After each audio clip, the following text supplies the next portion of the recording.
So it's really a strange thing. We're here the Shabbat before Pesach, and the reason I'm saying it's strange is because let me tell you what happened in Yesiat Mitzrayim.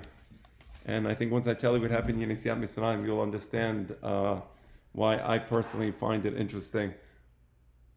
The Jewish people were in Egypt. They were told ahead of time that there is going to be some terrible pestilence going through the land of Egypt. It's not even referred to as a pestilence. Nobody understood what it was. But the order was as follows. The order was that during this night, when the Magifah is taking place in Mitzrayim, when people are dying, no one is allowed to leave their house. That was the order. Okay, so the order was something is going to happen the night of the 15th of Nissan, which is the night of Pesach, and nobody's allowed to leave their house.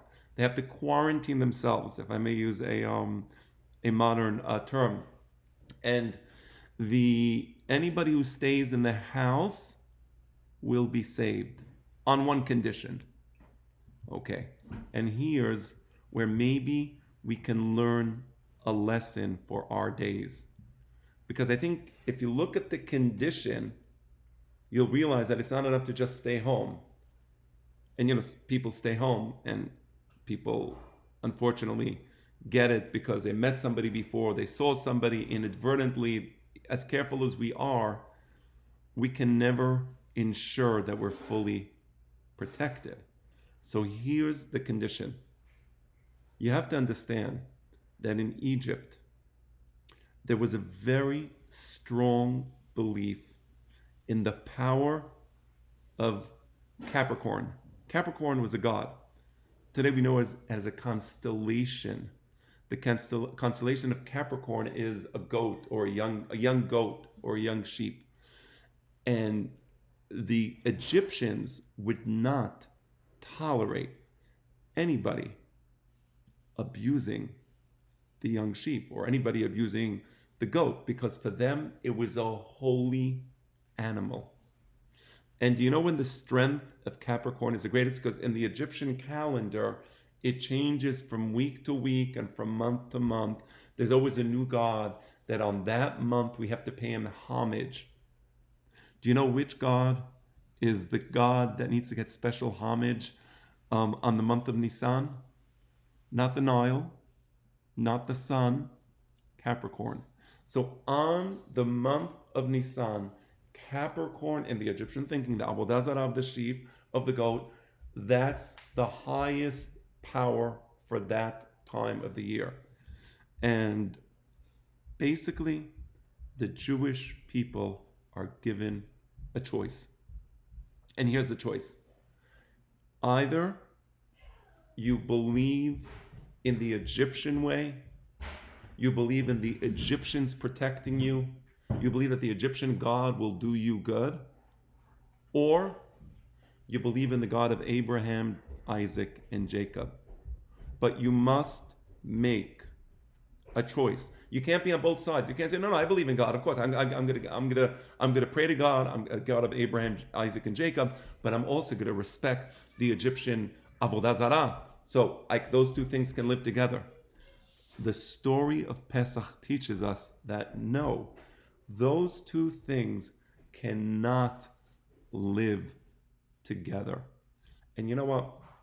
I want to be honest with you, and I know maybe some of you will say, "Oh, I'm being a little harsh." I really am not trying to be harsh. I think we're in a time of crisis. Am Yisrael is in a crisis. The humanity is in a crisis.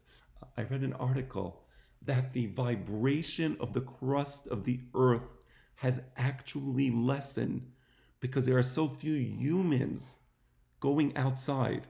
I mean, it's incredible. We truly live. I don't know if we all fully internalize what's happening around us, but it's incredible. It's like all the major cities have emptied out. All these office buildings we built are empty. Everything stopped. So humanity is in a crisis. Am Yisrael is in a crisis. It's kind of like being in Egypt during the plagues, right? And people call me up, and I'll just give you something that I really believe in this. I believe that we want the protection of God. I don't believe any person can say, oh, I have enough money, my immune system is strong enough, I know what to do, I'm going to be okay. Nobody can say that anymore because we don't know where this is leading. We don't know if it's leading to social unrest. We don't know what's going to happen to the economy. We don't know what's going to happen militarily, how this is going to evolve. So there's a lot of things.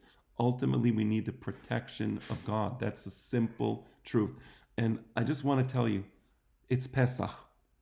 The Torah says, get the chametz out of your house.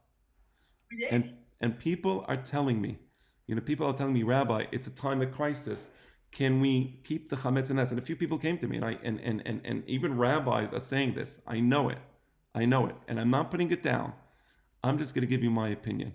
We are allowed to violate the Torah if chas v'shalom there's pikuach nefesh. If chas v'shalom somebody's life is in danger, you can violate the Torah to save him.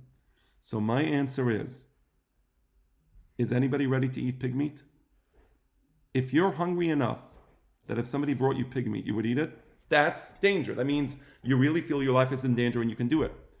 Otherwise, if you're not going to do it, chas v'shalom, I know nobody's going to do that, and thank God we didn't reach that level, get the chametz out of your house because it's Pesach.